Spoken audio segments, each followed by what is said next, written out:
أعوذ بالله من الشيطان الرجيم بسم الله الرحمن الرحيم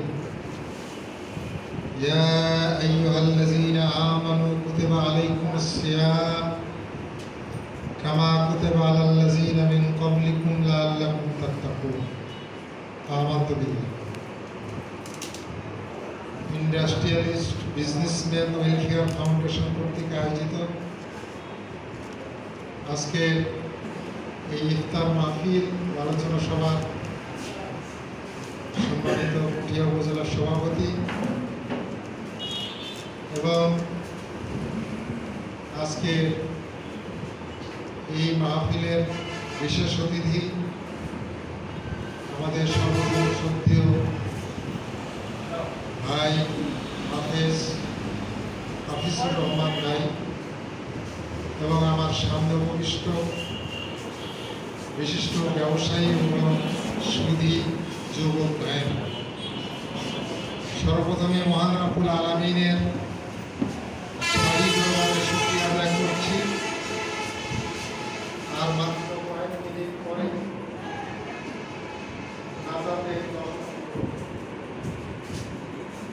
এই নাজাতের দশককে সামনে রেখে আমরা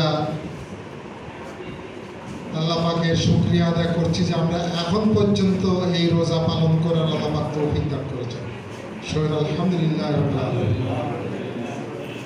আমাদের প্রিয় নবী বিশ্বনবী রাসূল পাক সাল্লাল্লাহু আলাইহি ওয়াসাল্লামের প্রতি জানাই লাখ কোটি দরুদ ও সালাম সাল্লাল্লাহু আলাইহি ওয়াসাল্লাম। এতক্ষণ ধরে আমাদের হাফিজুর রহমান ভাই যে আলোচনা করেছেন, আমাদের রমজান থেকে শিক্ষা গ্রহণের জন্য এর চাইতে আর কোনো বেশি জানার বোঝার দরকার নেই। তারপরেও যেহেতু আমাকে কিছু আলোচনা করতে হবে, তাই আমি কিছু আলোচনা করবো ইনশাআল্লাহ। আমার এটা যেহেতু ব্যবসায়ীদের উদ্যোগে প্রোগ্রাম, রমজান সম্পর্কে, রমজানের গুরুত্ব তাৎপর্য সম্পর্কে আলোচনা আমরা প্রবাহিত করছি, ওইদিকে একটু আমি কমে যাব। আমাকে ব্যবসা সম্পর্কে কিছু বলতে হবে। আর IBW কেনই বা বাংলাদেশে তৈরি হলো, এর কাজই বা কি, সে সম্পর্কেও একটু অবহিত করা দরকার আপনাদের, কি বলেন, তাই না? আমার রমজান মাসের বেশ কয়েকটা মেসেজ আছে। তাকওয়াবান মানুষ তৈরির মাস, কোরআন নাজিলের মাস, জীবনের সমস্ত গুনাহ মাপের মাস এবং লাইলাতুল কদর, আমরা যেটাকে সবে কদরের মাস। এবং এই মাসটা হচ্ছে ভাগ্যবান মানুষ তৈরির মাস। এই মাসটা হচ্ছে হক এবং বাতিলের ফয়সালাকারী বদর যুদ্ধের মাস। তাহলে দেখা যায় অনেকগুলি মেসেজ এই মাসে। আমি মেসেজের দিকে একটু পরে যাব, কিছু আলোচনা করব। তো ব্যবসা সম্পর্কে আল্লাহ পাক কোরআন মাজিদে যে কথাটা বলেছেন, ইয়া আহলাল্লাহুল বাই'a ওয়া হাররামার রিবা, আল্লাহ পাক বলছেন যে আমি ব্যবসাকে করেছি হালাল আর সুদকে করেছি হালাল।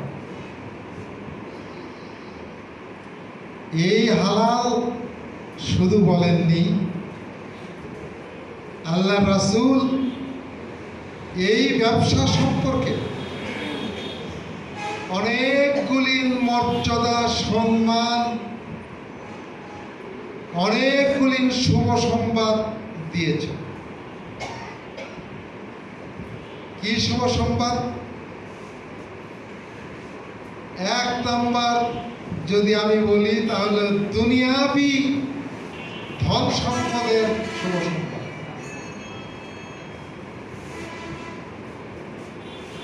পৃথিবীর যত ধন সম্পদ আছে সমস্ত পেশায় আল্লাহ পাক যে সম্পদ দান করেছেন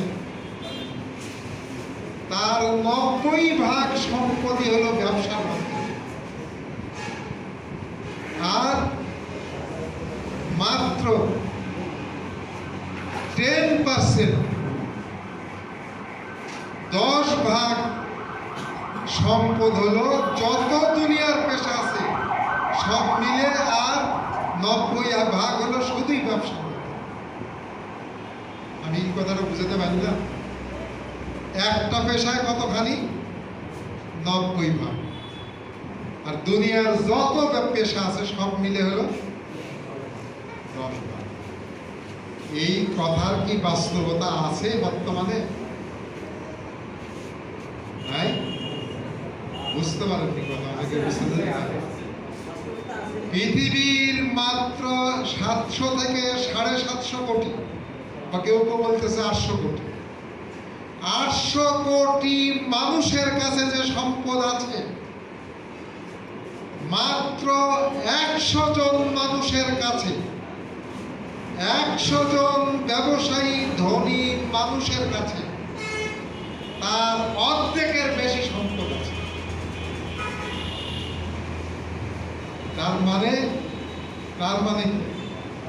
তার মানে হলো মাত্র 100 কোটি মানুষের সম্পদ মাত্র 15-20 জন মানুষের কাছে। এখন এক পার্সেন্টেজ বাইর করেই তো মুশকিল, কতজনে কতজন। 15-20 জন মানুষের কাছে যে সম্পদ আছে, 100 কোটি মানুষের কাছে সেই সম্পদ আছে। বিল গেটস আপনারা জানেন যে পৃথিবীর মধ্যে কখনো 1 নম্বর আর আরেকজন হলো 2 নম্বর, কখনো এই দ্বিতীয় ধনী ব্যক্তি 1 নম্বর, এই পরস্পর 1 আর 2 হতে থাকে, 2 জন পৃথিবীর ধনী মানুষ। আমরা হিসাব করে দেখলাম একদিন 2 বছর আগে পত্রিকায় একটা ডাটা আসলো যে তার দিনে কি পরিমাণ, মানে তার মাসে কি পরিমাণ ইনকাম হয়, মিনিটে কত ইনকাম হয়। আমরা 2 ভাই বসে থেকে হিসাব করলাম যে প্রতিদিন বাংলাদেশের টাকায় 1600 কোটি টাকা তার লাভ। আমার ধারণা এটা তো 1600 কোটি টাকায় বসে নাই, আছে, এটা দ্বিগুণেরও বেশি হয়ে গেছে। তাহলে তার সম্পদ এখন প্রতিদিন কমপক্ষে 3000 কোটি টাকা তার ইনকাম, প্রতিদিন, মাস, বছর। যদি একটা লোকের প্রতিদিন 3000 কোটি টাকা আয় হয়, আমার রাজশাহী জেলার সব মিলে মানুষের প্রতিদিন কয় টাকা হয়? বাংলাদেশের 18 কোটি মানুষের কাছে যে সম্পদ আছে, শুধুই মাত্র যে কয়েকটা বিভাগীয় শহর আছে, ওই বিভাগীয় শহরের মানুষের যে ধনী কয়েকজন ব্যবসায়ীর কাছে যে সম্পদ আছে, গোটা বাংলাদেশের সব মানুষ মিলেও সেই সম্পদ। কি এই কথা বিশ্বাস হয়? যারা একবার চিটাগাং বন্দরে গিয়েছেন, খুলনা স্পটে গিয়েছেন, মংলা পটে গিয়েছেন, ঢাকাতে গিয়েছেন, নারায়ণগঞ্জ গিয়েছেন, দেখেন টাকার টাকা, ওদের কোনো হাজার লাখের কোনো কথাই নাই, কোটিরও কোনো কথা নাই, শত শত কোটি, হাজার হাজার কোটি টাকার হিসাব। ওরা 100-200 কোটি টাকার হিসাব করতে যাবে। তাহলে আল্লাহ নবী যে কথা বলছেন তাহলে কথা সত্য কি, সত্য কিনা? এবং তাই নয়, আরো শুভ সংবাদ, এর চাইতে বড় শুভ সংবাদ। আল্লাহ রাসূল বলেন, যারা সততার সঙ্গে ব্যবসা করবে, আল্লাহ পাক শহীদ এবং সিদ্দিকীদের সাথে জান্নাত তাদেরকে দান করবে। কথাটা বলতে আমার তো বোধহয় 2 সেকেন্ড লাগবে, কিন্তু সৎ ব্যবসায়ী হওয়া তো সহজ নয়। বাংলাদেশের মাত্র 15 জন ব্যবসায়ী, 14-15 জন ব্যবসায়ী এই সয়াবিন তেলের তেলেসমাতিতে মাত্র 15 দিনের ব্যবধানে 12,000 কোটি টাকা লাভ করেছে। খুব সততার সাথে ব্যবসা করে 12,000 কোটি টাকা লাভ হয়েছে না? 120 টাকার সয়াবিন, 95 টাকার সয়াবিন হঠাৎ করে 6-7 দিনের ব্যবধানে 200 টাকা তেলেসমাতি কোথায়? এই টাকা যে কত জায়গায় ভাগ হয়ে গেছে আল্লাহ ভালো। মানুষ যে জানে না তা নয়, মানুষও জানে। এইভাবে এই ধরনের অসাধু ব্যবসায়ীদের জন্য এই শুভ সংবাদ। আজকে আরব আমিরাত, দুবাই রোজাকে কেন্দ্র করে 800 প্রকারের পণ্যের মূল্য কমানো হয়েছে। আমরা তো কোনো ব্যক্তিকে যদি বলি যে 800 ধরনের পণ্যের নাম লেখেন, তো 1 মাসও পারবে না। অনেক ব্যক্তি 800 ধরনের পণ্য আবার কি আছে? আমরা তো বাংলাদেশের রমজান কেন্দ্রিক কি চিনি? সয়াবিনের তেল, চিনি, সেমাই, বুট, এই, তার বেশি কিছু চিনি। অতএব তারা 800 প্রকারের পণ্যের মূল্য কমায় দিয়েছে, আর আমাদের 800 প্রকারের পণ্যের মূল্য বেড়ে গেছে রমজানের সরকার। অতএব সব ব্যবসায়ী হওয়ার পরে ওই শুভ সংবাদ। তাহলে আল্লাহর দ্বীন কায়েমের জন্য যুদ্ধের ময়দানে গিয়ে শত্রুর সঙ্গে সশস্ত্র সংগ্রাম করে বুকের তাজা টাটকা রক্ত মাটিতে বিলিয়ে দেওয়ার পরে যে জান্নাত পাওয়া যাবে, আল্লাহ রাসূল শুভ সংবাদ দিচ্ছেন যে সৎ ব্যবসায়ীদের জন্য আমি ওই জান্নাতের শুভ সংবাদ দিচ্ছি। এবং এখানেই শেষ নয়, তেলের তেলেসমাতিতে শেষ নয়। যাকাত আমরা কয়জন ব্যবসায়ী আদায় করছি? কোরআন এবং হাদিসে যত জায়গায় বলা হয়েছে তোমরা যাকাত দাও, তোমরা সালাত কায়েম করো এবং যাকাত দাও বা আদায় করো।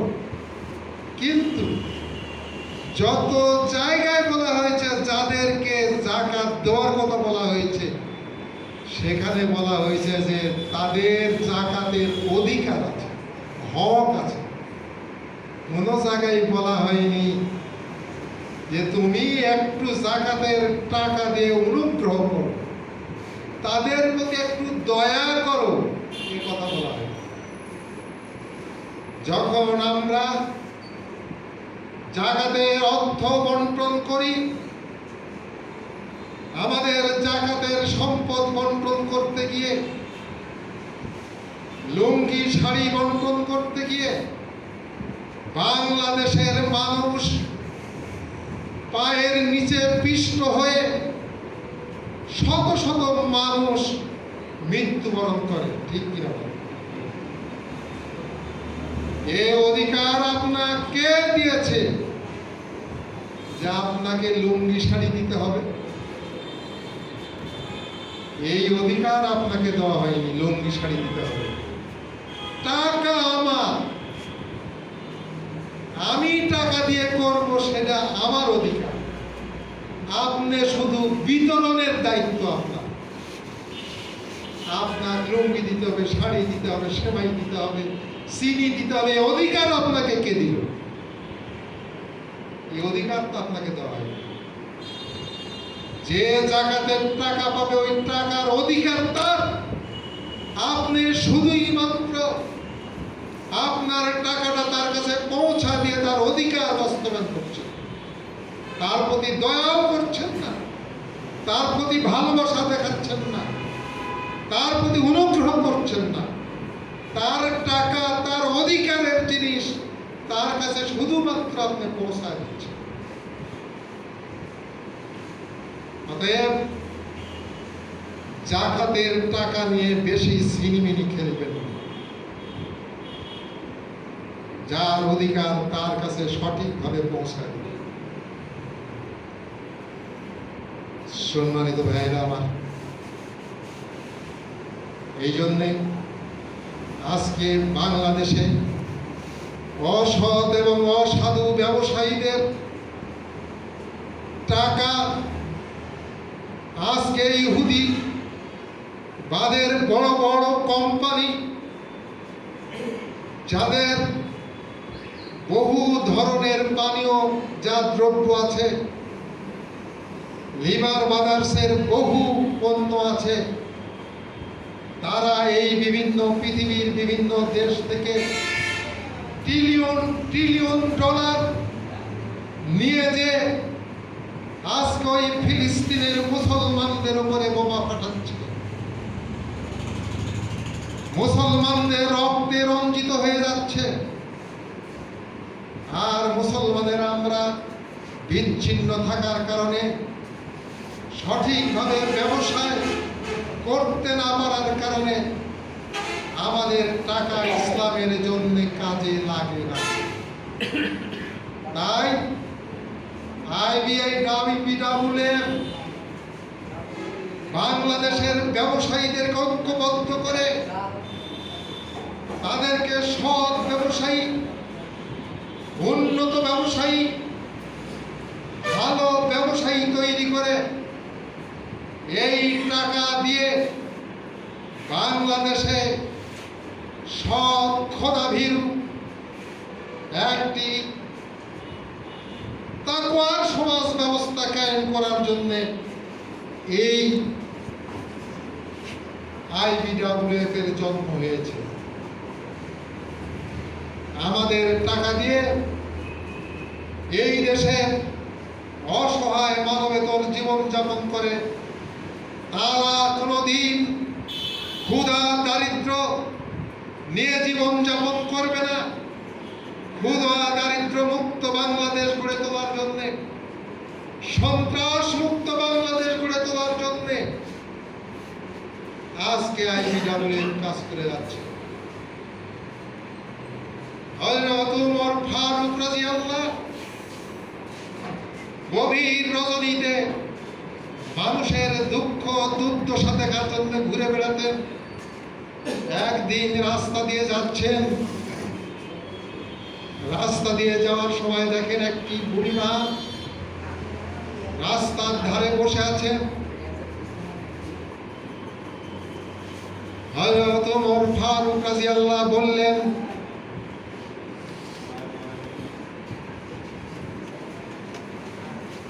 বুড়িমা, আপনি এখানে এই গভীর রজনীতে কি করছেন?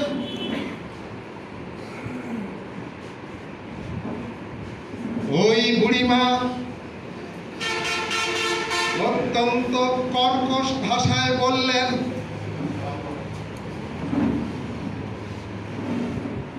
আমি এখানে এই গভীর রজনীতে কেন বসে থাকতে পারি?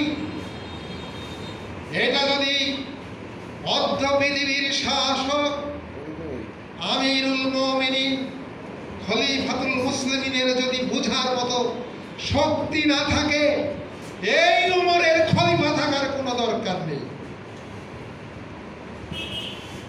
তখন তিনি বললেন, থামেন থামেন, আস্তে, ধৈর্য ধারণ করেন। উনি বায়তুল মাল গোডাউনে গেলেন। তিনি বহু ধরনের খাদ্য মাথায় করে নিয়ে এসে দিয়ে বুড়িমাকে বললেন, বুড়িমা, আমি অন্যায় করেছি, আমি ভুল করেছি, আমাকে মাফ করে দেন। যখন মন্ত্রী পরিষদের মিটিং হতো, বৈঠক হতো, মাঝে মাঝেই আমিরুল মুমিনিন হযরত ওমর ফারুক রাদিয়াল্লাহু বলতেন, ওই বুড়িমার কাছে রাষ্ট্র পরিচালনার দায়িত্ব কর্তব্য আমি যা শিখেছি পৃথিবীর আর কারো কাছে তা শিখিনি। মানবতার সেবা কিভাবে করতে হয় সেটা তিনি তার কাছে সেদিন শিখেছিলেন। এক ঈদের দিনে হযরত ওমর ফারুক রাদিয়াল্লাহু এক সন্তান, ছোট বাচ্চা সন্তান, তার বাবার কাছে বায়না ধরলেন, ইয়া আমিরুল মুমিনিন, হে আমার আব্বা, হে আমার পরম শ্রদ্ধেয় আব্বা, সকল মানুষ সকল বাড়ি থেকে আজকে নতুন জামা কাপড় পরে চলে যাচ্ছে, আর আমার আজকে পুরাতন জামা পরে ঈদে যেতে হবে।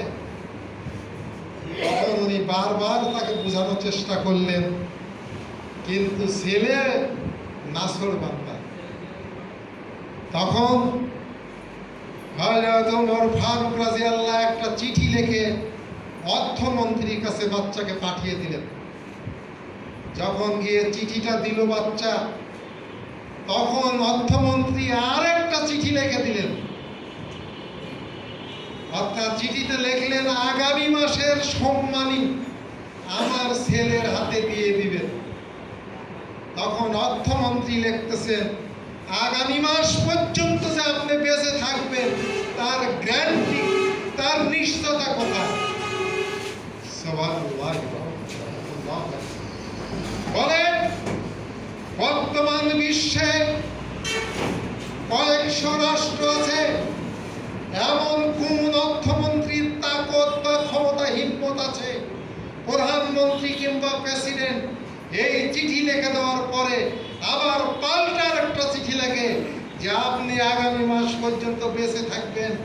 এই কথা লেখার সাহস, ক্ষমতা কোন অর্থমন্ত্রীর আছে? তাহলে বোঝা যায়, ইসলামী রাষ্ট্র মানেই ন্যায় বিচার প্রতিষ্ঠা, আদল প্রতিষ্ঠা, ইনসাফ প্রতিষ্ঠাা, ক্ষুধা দারিদ্র মুক্ত একটি দেশ প্রতিষ্ঠা, সন্ত্রাস মুক্ত একটি রাষ্ট্র প্রতিষ্ঠা। এরকম একটি প্রতিষ্ঠা, রাষ্ট্র প্রতিষ্ঠার জন্যেই আমরা ব্যবসায়ীদেরকে নিয়ে একটি শক্তিশালী সংগঠন তৈরি করে বাংলাদেশে এমন একটি সমাজ প্রতিষ্ঠিত করব, সকল মানুষ আজকে আমরা ইসলামের পক্ষে নিয়ে আসার জন্য চেষ্টা করছি। আল্লাহ পাক আমাদেরকে সেই কাজ করার তৌফিক দান করুন। সাল্লাল্লাহু আমিন। আসসালামু আলাইকুম ওয়া রাহমাতুল্লাহি ওয়া বারাকাতুহু।